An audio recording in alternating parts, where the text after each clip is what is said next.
പുരുഷന്മാര് ഭീഷണിപ്പെടുത്തുന്നുണ്ടെന്നൊക്കെ അറിവ് വന്നു. എന്താണ് സംഭവം? ഓക്കെ.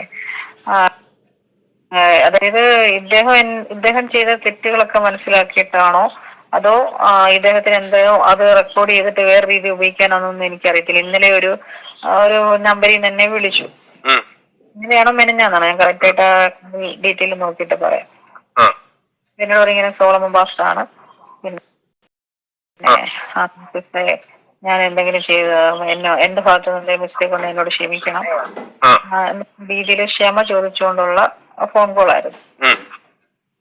അത് ഞാൻ കുറച്ച് കാര്യങ്ങൾ ക്രിസ്തീയ രീതിയിൽ തന്നെ, കാരണം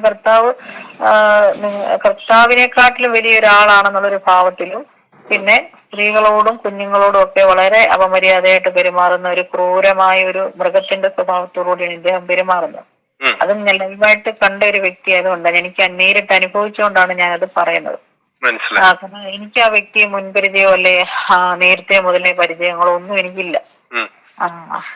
കാരണം വർഷങ്ങൾക്ക് മുമ്പുള്ള പരിചയമൊന്നുമില്ല. ഞാൻ ഇദ്ദേഹത്തിന്റെ ഈ ഫേസ്ബുക്കിന്റെ സുവിശേഷ ലൈവ് കണ്ട് ഞാൻ കരുതിയ ഓരോ സ്ഥലങ്ങളിൽ ചെല്ലുമ്പോഴും ഇദ്ദേഹം മറ്റാരും ചെയ്യാത്ത പോലെ എവിടെ ഏത് മുക്കിനും മൂലയിലും വണ്ടി എടുക്കുമ്പോഴും പോകുമ്പോഴും ഇന്നടത്തോട്ട് ഞങ്ങൾ സുവിശേഷത്തിനായി പോകുന്നു. അപ്പൊ കർത്താവിന് വേണ്ടി ഒരുപാട് എന്താ പറയുക ആത്മാർത്ഥമായിട്ട് നിൽക്കുന്ന ഒരു വ്യക്തിയാണെന്നാണ് നമുക്ക് ഞാൻ കണ്ടപ്പോ മനസ്സിലായത്.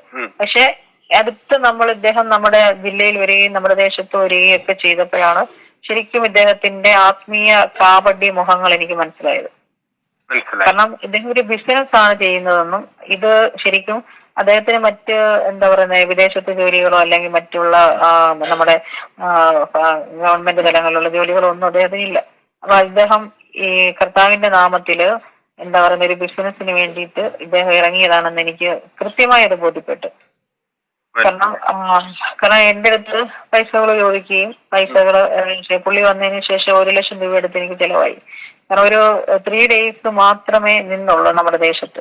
അപ്പൊ ആ 3 ദിവസം കൊണ്ട് ഇദ്ദേഹം ഇത്രയും രൂപ ഒരാളെ കൊണ്ട്, കാരണം 2 കുഞ്ഞുങ്ങളുടെ അമ്മയാണ്, എനിക്ക് മറ്റ് ആശ്രയങ്ങളില്ല അല്ലെങ്കിൽ അങ്ങനത്തെ നിൽക്കുന്ന ഒരാളായപ്പോ അത് ബോധ്യപ്പെട്ടിട്ടും സിസ്റ്ററെ നിങ്ങൾ 2 കുഞ്ഞുങ്ങളെ വളർത്തുന്നില്ല, അത് കയ്യിലിരിക്കട്ടെ, പൈസ ചെലവാക്കി കാണണ്ട, ഞങ്ങൾ ഇവിടെ നിന്നൊരു 2 ദോശയോ 10 ദോശയോ കഴിച്ചൊക്കെ പൊക്കോളാന്ന് പറയേണ്ട ആള് പുള്ളി എന്നെ കൊണ്ട് വളരെ ഗ്രാൻഡ് ഫുഡുകളൊക്കെ തന്നെ ചെയ്യിപ്പിച്ചത്. കാരണം രാവിലെ എന്നെ വിളിക്കും, ഇന്നെന്താണ് മെനു എന്ന് ചോദിച്ചുകൊണ്ട്. കാരണം ഞാനിങ്ങനൊന്നും പറയുന്ന ആളല്ല. കാരണം ദൈവനാമത്തിൽ നമ്മളുടെ കാര്യം ചെയ്തു കഴിഞ്ഞാൽ നമ്മളത് കമ്മിറ്റഡ് ആണ്, നമ്മളത് വിളിച്ചു പറയാനൊന്നും പാടില്ലെന്നൊക്കെ കൃത്യമായ ബോധവും കോൺഷ്യസ് ആയിട്ട് ഒരാളാണ് ഞാൻ. പക്ഷെ ഞാനിത് പറയേണ്ട ഒരു സാഹചര്യം, ഇദ്ദേഹത്തെ പോലെ ഒരാള് എന്നെ ഇത്രത്തോളം ക്രൂരമായി ടോർച്ചർ ചെയ്തു, മാനസികമായും ശാരീരികമായും ടോർച്ചർ ചെയ്തു. ഇദ്ദേഹം തന്നെ പറയുന്നുണ്ട് ഇദ്ദേഹം ഒരു തെരുവ് കൊണ്ടയായിരുന്നെന്നും കൂലിത്തല്ലുകാരനായിരുന്നുവെന്നും പൈസ വാങ്ങിച്ചിട്ട് ഞാന് പിന്നെ മറ്റുള്ളവരെ ആക്രമിക്കാനും ഉപദ്രവിക്കാനും കൊല്ലാനും നിന്ന ഒരാളാണ്. എന്നിട്ട് ഇതിന്റെ ഈ ഒരു ദൈവവേലയ്ക്ക് പുള്ളി ഇറങ്ങിയിട്ടും പുള്ളി മാനസാന്തരപ്പെട്ടിട്ടില്ല, പുള്ളി അതിനകത്ത് നിന്ന് പിന്മാറിയിട്ടില്ല എന്ന് പൂർണ്ണമായി എനിക്ക് ബോധ്യപ്പെട്ടിട്ടുണ്ട്. അപ്പൊ നമ്മുടെ ദേശത്ത് ഇദ്ദേഹത്തിന്റെ ഒരു സുവിശേഷം അറിയിച്ച് ദേശം വിടിവിക്കപ്പെടട്ടെ. അപ്പൊ ആരെങ്കിലും രോഗികളുണ്ടെങ്കിൽ അല്ലെങ്കിൽ ആരെങ്കിലും വിധവകളുണ്ടെങ്കിൽ ആരെങ്കിലും എന്താ പറയുക ഭാരപ്പെടുന്നവരുണ്ടെങ്കിൽ ജീവിതത്തില് ദുഃഖത്തിലാകുന്ന അവർക്കൊക്കെ ഒരു ആശ്വാസമാകട്ടെ, സമാധാനമാകട്ടെ എന്ന് കരുതിയാണ് ഇതൊരു സമാധാന എന്താ പറയുന്ന ഒരു സുവിശേഷമാക്കാനാണ് ഞാൻ ആഗ്രഹിച്ചത്. പക്ഷെ ഇദ്ദേഹം വന്ന് നമ്മുടെ വീട്ടിൽ വന്ന്, ഞാൻ പറഞ്ഞ പുറത്താണ്, എനിക്ക് അങ്ങനെയൊക്കെ എന്തെങ്കിലും ഒരു സമീപനം ഉണ്ടെങ്കിൽ ഇദ്ദേഹത്തെ എന്റെ വീട്ടിൽ താമസിപ്പിക്കാം. കാരണം ആരെങ്കിലും ചോദിച്ചു, അവര് ഇത്രയും 10-15 പേര് ഒരുമിച്ച് വരുന്ന അവർക്ക് സ്റ്റേ ചെയ്യാനായിട്ട് കൊടുക്കുന്നു എന്നും പറഞ്ഞ ആരും എന്നോടൊന്നും ചോദ്യം ചെയ്യത്തില്ല. ചെയ്യുവോ? ഇല്ല, ഒരിക്കലും. അതെ. അപ്പൊ ഞാൻ പുറത്താണ് അതിനുള്ള സൗകര്യം ഒരുക്കി കൊടുക്കുന്നത്. അതും പാസ്റ്റർമാരുടെ താമസിക്കുന്ന, അത് പുറത്തൊരു ലോഡ്ജോ അല്ലെങ്കിൽ സാധാരണ റൂമുകളോ അല്ലെങ്കിൽ മറ്റു സ്വകാര്യ വ്യക്തിയുടെ ഒന്നും അല്ല, ഇത് ഒരു ഫെയ്ത്ത് ഹോമാണ്. പുള്ളിക്കാരൻ എന്നോട് പറഞ്ഞത് നിങ്ങള് അമ്മാമ്മ ഒരു വേണ്ടാത്ത അപ്രോച്ചിലാണ് പുള്ളിക്കാരന്റെ അടുത്തേക്ക് ചെന്നത്, അങ്ങനെയാണ് സംഭവിച്ചത് എന്നാണ് പുള്ളി എന്റെ അടുത്ത് പറഞ്ഞത്.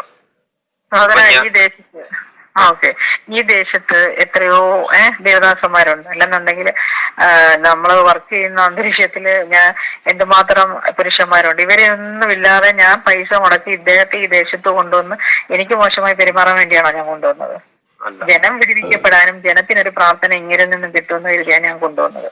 പിന്നെ ഞാൻ ഏകദേശം PG ഡിഗ്രി ഒക്കെ എടുത്ത്, PG എന്ന് പറഞ്ഞാൽ സാധാരണ ഒരു എന്താ പറയുക ആർട്സ് കോളേജിൽ പഠിച്ച ആളല്ല, ഞാനൊരു പ്രൊഫഷണൽ വിദ്യാഭ്യാസം പഠിച്ച് ആ ഒരു മേഖലയിൽ ഞാൻ ജോലി ചെയ്യുന്ന ഒരാളാണ്. നമ്മളൊരു പ്രാർത്ഥനയ്ക്ക് വേണ്ടി ഈ ദേശത്തേക്ക് വിളിക്കുമ്പോൾ ആളുടെ ക്വാളിറ്റി മാത്രമേ നോക്കുന്നുള്ളൂ, ക്വാളിഫിക്കേഷൻ നമ്മൾ നോക്കുന്നില്ല.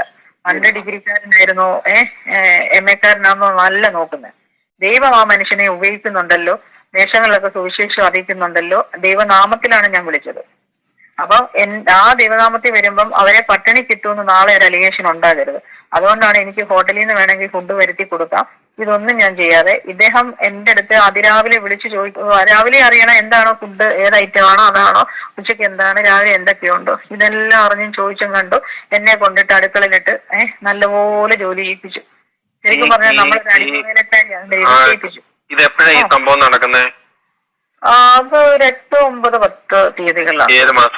ഈ മാസം തന്നെ, അതായത് ഓഗസ്റ്റില്, സോറി ജൂലൈയില് 8, 9, 10 ഈ പ്രോഗ്രാം. ഇതിനു മുന്നേ ഈ ആള് അറിയാമോ?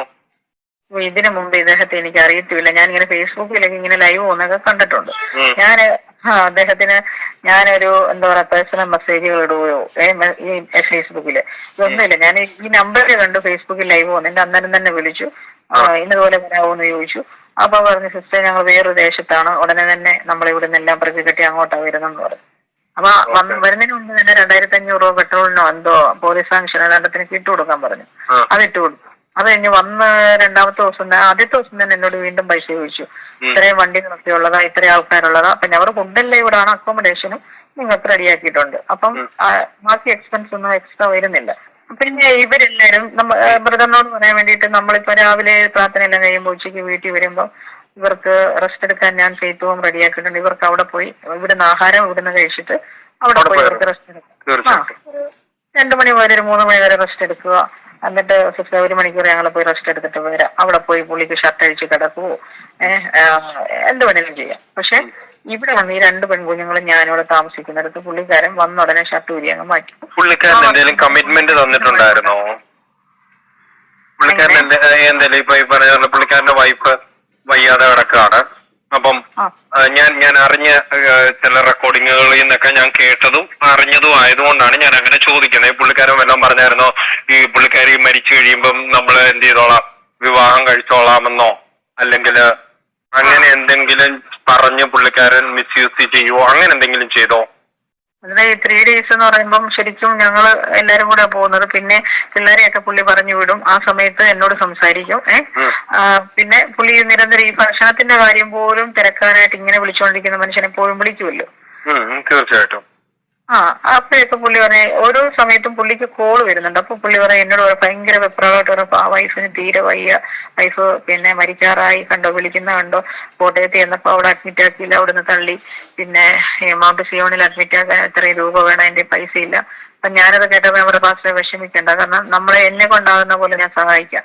നമുക്ക് എവിടെയെങ്കിലും ആന്റിയെ രക്ഷപ്പെടുത്താൻ വേണ്ട ട്രീറ്റ്മെന്റ് കൊടുക്കണം. അതുകൊണ്ട് കോട്ടയം മെഡിക്കൽ കോളേജിൽ നമുക്കറിയാവുന്ന ഡോക്ടേഴ്സ് ഒക്കെ ഉണ്ട്, വേണേ ഞാൻ അവിടുന്ന് അവരോട് പറഞ്ഞ് അഡ്മിറ്റ് ആക്കിയില്ല എന്നാണ് പുള്ളി എന്നോട് പറഞ്ഞ്. അദ്ദേഹം എന്ത് പറ്റി എന്നാലും അറിയത്തില്ല, അവര് അഡ്മിറ്റ് ആക്കിയില്ല. ഞാൻ പറയാം അവിടെ കൊണ്ട് അഡ്മിറ്റ് ആക്കുവാണെങ്കിൽ നല്ല ബെറ്റർ ട്രീറ്റ്മെന്റ് കിട്ടും, പൈസ ഇങ്ങനെ ചെലവാകത്തില്ല. പൈസ ഇല്ലെന്നില്ലേ പറയുന്നത്. അപ്പൊ അത് വേണ്ട, അത് ദൈവത്തിന് വിട്ടുകൊടുത്തേക്കോ, ഞാൻ ആ കാര്യം റെക്കമെൻഡ് ചെയ്യാനൊക്കെ വരട്ടെ. അപ്പൊ എന്നെ തടയോ? ഞാൻ പറഞ്ഞു അതെന്താ, ഒരു ഭാര്യയുടെ ട്രീറ്റ്മെന്റ് നമ്മൾ ഇപ്പൊ ബ്രദറിനോട് പറയാം, ബ്രദർ 100 വട്ടം പറയത്തില്ല അയ്യോ സിസ്റ്റർ അന്ന് റെക്കമെൻഡ് ചെയ്യുക, എനിക്ക് എന്റെ ഭാര്യയുടെ ജീവൻ രക്ഷിക്കണോന്നല്ലേ പറയുന്നേ. തീർച്ചയായിട്ടും. ഇദ്ദേഹം പറഞ്ഞത് എന്നെ തടയുക ചെയ്തത്. റെക്കമെൻഡേഷൻ ഒക്കെ ഞാൻ പറയാം, വരട്ടെ, അതൊക്കെ ദൈവത്തിന് വിട്ടുകൊടുത്തേക്കുക, ആളെ കിട്ടാനൊന്നും സാധ്യതയില്ല എന്നൊക്കെ പറഞ്ഞു. പിന്നെ എന്നോട് പറഞ്ഞ് ഈ എന്താ പറയുന്നേ, ഞാൻ ഇവരെല്ലാം സുവിശേഷത്തിന്റെ 3-ാം ദിവസം കഴിഞ്ഞ് ഇവരെല്ലാം സാധനവും മൈക്ക് സെറ്റും എല്ലാം കൊണ്ടുവച്ചിട്ട് ഞാൻ ശനിയാഴ്ച ഇങ്ങ് വരും, എനിക്ക് വേണ്ടി കാത്തിരിക്കണം. പിന്നെ ശനിയാഴ്ച ഇങ്ങ് വരും, വീട്ടിൽ എനിക്കൊന്ന് സ്റ്റേ ചെയ്യാൻ പറ്റും, എനിക്ക് ഒരുപാട് സംസാരിക്കാനുണ്ട്. ഞാൻ പറഞ്ഞു പാസ്റ്റർ ഇപ്പൊ നമ്മൾ സംസാരിക്കാൻ കാണുമ്പോൾ ഞാൻ പാസ്റ്റർ പറയാനുള്ള പറഞ്ഞു. അപ്പം പുള്ളി പറയുന്നത് ഇതാണ്, ഭാര്യ മരിച്ചു പോവും, എനിക്ക് എന്റെ കൂടെ ജീവിക്കാൻ താല്പര്യമുണ്ടോ, എനിക്ക് സന്തോഷമേ ഉള്ളെന്നൊക്കെ പുള്ളി പറയാം. ഞാൻ പറഞ്ഞ പക്ഷേ എനിക്കൊരു ഭർത്താവിനെ കിട്ടാനല്ലേ ഭർത്താവിന്റെ പോസ്റ്റിലേക്കല്ല നിങ്ങളെ വിളിച്ചത്. ഞാൻ വിളിച്ചത് ദേശത്തിന് വിടുതലിന് വേണ്ടി, ദേശത്തിന്റെ നന്മയ്ക്കായിട്ട് നിങ്ങളൊരു നല്ലൊരു സുവിശേഷ പ്രസംഗകനാണെന്ന് മനസ്സിലാക്കിക്കൊണ്ടാണ്. ധനം വിടുവിക്കപ്പെടാനാണ് നിങ്ങളെ ഞാൻ വിളിച്ചത്. അല്ലെ ഇത്രയും പൈസ മുടക്കി എനിക്ക് ആ ഒരു പോസ്റ്റിലേക്കാണെങ്കിൽ പൈസ കൊടുത്താൽ വേറെ ആൾക്കാരെയും കിട്ടും, അല്ലേ? യോഗ്യരായിട്ടുള്ളവരെ കിട്ടും. നിങ്ങൾ കൊണ്ടായിപ്പം കാണിച്ച് മടിവാളും പിടിച്ചുകൊണ്ട് നടന്ന ഒരാളെ ദൈവം നിങ്ങൾ ഏതോ ഒരു ഇതിൽ വിളിച്ചിറക്കിയാൽ നിങ്ങളുടെ അപ്പനമ്മമാരുടെ പ്രാർത്ഥന ഉണ്ടായിരിക്കാം. അപ്പം അതാണ് അതിനകത്തിലെ കാര്യം എന്ന് പറഞ്ഞു. അപ്പൊ പുള്ളിക്ക് എന്നോട് ഒരു നീരസം ഉണ്ടായി. അതൊരു വൈരാഗ്യം ബുദ്ധി ഓൾറെഡി ഉണ്ടാവില്ല, അവരുടെ വരുതിക്ക് കിട്ടുന്നില്ല എന്ന് കാണുമ്പോ. പിന്നെ ഇദ്ദേഹം നമ്മുടെ ഭവനത്തിനകത്ത് വന്നപ്പോ പിന്നെ എന്നെ ഇമ്പ്രസ് ചെയ്യിപ്പിക്കാൻ വേണ്ടി കൂടുതൽ കാര്യങ്ങളിലേക്ക് പുള്ളിയിലേക്ക് അടുപ്പിക്കാനുള്ള ഓരോ കാര്യങ്ങൾ ഞാൻ അടുക്കളയിൽ നിന്ന് അപ്പം ഉണ്ടാക്കിയപ്പോ അവിടെ വന്ന് വെള്ളം ചോദിച്ചുകൊണ്ട് ഒരു ടീഷർട്ട് അല്ല, ഈ ഷർട്ട് ഊരി മാറ്റി കഴിയുമ്പോൾ ഒരു അതെ, നമ്മുടെ ഈ ദേശത്ത് ഒരു ഗിരീഷ് എന്ന് പറയുന്ന ഒരു പാസ്റ്റർ ഇവിടെ വന്നിട്ടുണ്ടായിരുന്നു. പുള്ളി എന്റെ കൂടെ സ്കൂളിൽ പഠിച്ചതാണ്. ഞാനപ്പോ പുള്ളിയെ വിളിച്ചു, പാസ്റ്റർ ഇതൊക്കെ വന്നിട്ടുണ്ടോ, ഒന്ന് വാ. അപ്പൊ ഈ പുള്ളിയുടെ മെയിൻ ഈ ഷർട്ട് ഊരി മാറ്റിയ ഒരു പ്രകടനം കണ്ടുകൊണ്ട് അയാളെ ഞാൻ വിളിച്ചത്. ഞാൻ പുള്ളിയെ ഞാൻ പറഞ്ഞു, പാസ്റ്റർ ഒന്ന് പെട്ടെന്ന് വരണേ, ഇവിടെ ഇങ്ങനെ അവരൊക്കെ വന്നിട്ടുണ്ടെന്ന് പരിചയപ്പെടും, പിന്നെ വരുമ്പോ ചില കാര്യങ്ങൾ കാണാമെന്നും പറയും.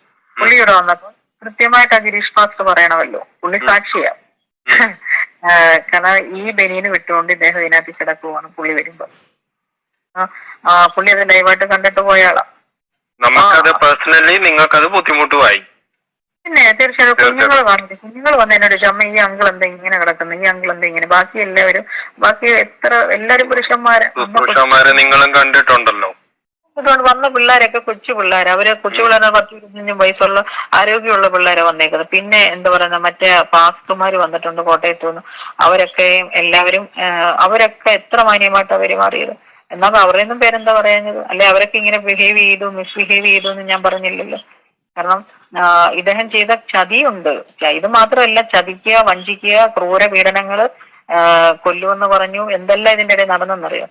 അപ്പം എന്നെ ഇമ്പ്രസ് ചെയ്ത് പുള്ളിയിലേക്ക് അങ്ങ് വശത്താക്കി പുള്ളിയിലേക്ക് പ്രതികരിക്കാനായിട്ട് ഇത് കഴിഞ്ഞപ്പം പ്രതികരിക്കാനുള്ള ഒരു സിറ്റുവേഷൻ വന്നപ്പോഴാ അതായത് ഇദ്ദേഹം പിന്നെ അതിന്റെ ഇടയ്ക്ക് എന്നോട് പറഞ്ഞു, എനിക്ക് ഡ്രസ്സില്ല, ഭാര്യയുടെ ട്രീറ്റ്മെന്റിന് വേണ്ടിയൊക്കെ ഒത്തിരി പൈസ ചിലവായി, എന്തെങ്കിലും ഒന്നുമില്ല, വസ്തു അങ്ങോട്ട് വിറ്റ പൈസ, അതാണ്ട് വിൽക്കാൻ വെച്ചതോ മേടിക്കാൻ വെച്ച പൈസ എടുത്താണ് ട്രീറ്റ് ചെയ്തതല്ല, ഇനി എന്തെങ്കിലും ഒന്നുമില്ല, ചാകുന്നേ ചാകട്ടെന്ന്.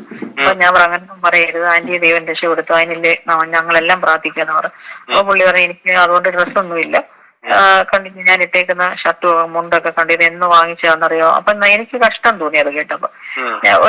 അപ്പൊ ഞാൻ പാസ്റ്ററെ വിഷമിക്കണ്ട, ഞാൻ എന്തായാലും കുഞ്ഞുങ്ങൾക്ക് തുണിയെടുക്കാമെന്ന് കരുതിയത്. ഓരോ കാര്യം വരുമ്പോൾ അവർക്ക് പുതിയ ഡ്രസ്സ് ഇടും. അപ്പൊ പാസ്റ്ററിന് എന്താ വേണ്ടെന്ന് വെച്ചാൽ എടുക്കാം, നമുക്ക് ഷോപ്പിൽ പോകാന്ന് പറയും. അന്നേരം അപ്പൊ അന്ന് പുള്ളിക്കാരൻ വന്ന് ഡ്രസ്സ് എടുക്കാൻ വേണ്ടി വന്നു.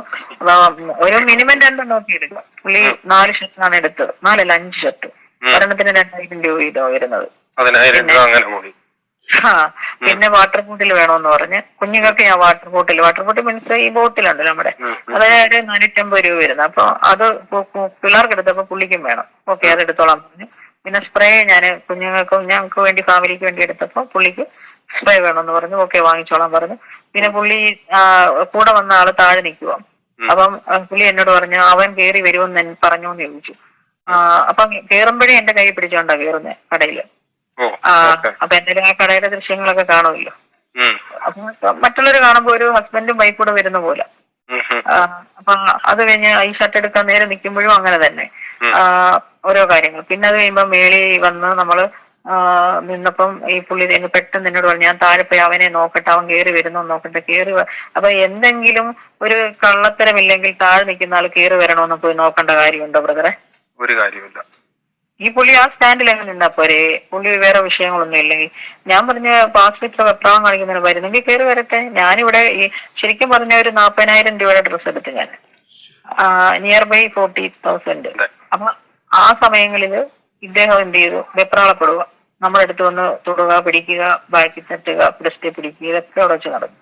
അത് കഴിഞ്ഞിട്ട് പിന്നെ കുറച്ചു നേരം ഇങ്ങനെ സ്റ്റക്കായിട്ട് എന്നെ ഇങ്ങനെ ചേർത്ത് പിടിച്ച് കുറെ നേരം ഇങ്ങനെ നിർത്തി. ഞാനിങ്ങനെ ഇങ്ങനെ മുഖത്തോട് നോക്കിയപ്പോ ഇങ്ങനെ പുള്ളി അപ്പുറം ഇപ്പുറമൊക്കെ ഇങ്ങനെ നോക്കുന്നുണ്ട്. എന്നിട്ട് മറ്റേ പുള്ളി കയറി വരുമെന്ന് എന്നോട് ചോദിച്ചു.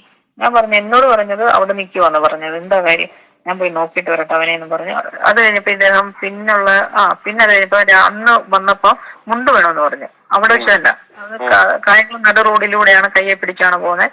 മുണ്ട് മേടിക്കാനായിട്ട് റോഡ് സൈഡിൽ ഒരു കടയുണ്ടായിരുന്നു. ഞാൻ ആ സ്റ്റെപ്പ് കയറി താഴോട്ട് ഇറങ്ങിയപ്പോ എന്റെ കാല് സ്ലിപ്പാവുന്ന പോലെ വന്നപ്പോ പുള്ളി എന്റെ അരയ്ക്കങ്ങ് പിടിച്ചു, എന്നെ പൊക്കിയെടുത്ത് താഴോട്ട് ഇറങ്ങും. അപ്പൊ ഇതൊക്കെ നമുക്ക് ചുമ്മാ ഇരുന്ന് എനിക്ക് പറയാൻ പറ്റത്തില്ല. അന്നേരം കോള് വന്നു വീട്ടിൽ നിന്ന് കണ്ട് മക്കളാന്ന് തോന്നുന്നു വിളിച്ചത്. അപ്പൊ പറയാം അമ്മയെ അഡ്മിറ്റ് ആക്കണോ എന്നാണ് ചോദിക്കുന്നത്. ഈ പുള്ളി മറുപടി പറയുന്നില്ല, അഡ്മിറ്റ് ആക്കാൻ പുള്ളി പറയുന്നില്ല. അപ്പൊ ഞാൻ ഓർത്ത് ഈ മനുഷ്യൻ എന്ത് മനുഷ്യനാ. കാരണം ഒരു ഭാര്യ ഇത്രയും സീരിയസ് ആയിട്ട് അഡ്മിറ്റ് ആക്കണമെന്ന് അവര് ഭയങ്കര ഡേഞ്ചറസ് സോണിൽ നിൽക്കുമ്പോൾ ഈ പുള്ളി ഷർട്ടും മുണ്ടും കൊടുക്കാൻ പരക്കം പായി. അപ്പൊ ഷർട്ട് മാത്രം പോലെ മുണ്ടും വേണമെന്ന് പറഞ്ഞുകൊണ്ട് ഓരോ കടകളിൽ കയറി ഇറങ്ങി. അത് കഴിഞ്ഞ് പിന്നെ ഞാൻ പറയുന്ന ഒരു കാര്യം ഫസ്റ്റ് നാളെ കട തുറക്കുമ്പോൾ ഞങ്ങളുടെ അവിടെ നിന്ന് ഞാൻ മുണ്ട് വാങ്ങിച്ചു വെച്ചേക്കാം, ഇപ്പൊ തൽക്കാലം പോകാം, ഇത്ര സമയമില്ല. പിന്നെ വൈകിട്ടത്തേക്കുള്ള ഫുഡ് ഞാൻ പറഞ്ഞ നമുക്ക് ഇവിടെ നിന്ന് പോകുമ്പോൾ 2 കുഴിമന്തി എല്ലാവർക്കും കൂടെ വാങ്ങിക്കാം, അല്ലെ എന്നിട്ട് വേറെ തട്ടുദോശ എന്തെങ്കിലും വാങ്ങിച്ചാൽ പോരെ, ഇനി എനിക്ക് വീട്ടിൽ ചെന്ന് ജോലി ചെയ്യാൻ പാടാം. ഇപ്പൊ തന്നെ 10-11 മണിയായി.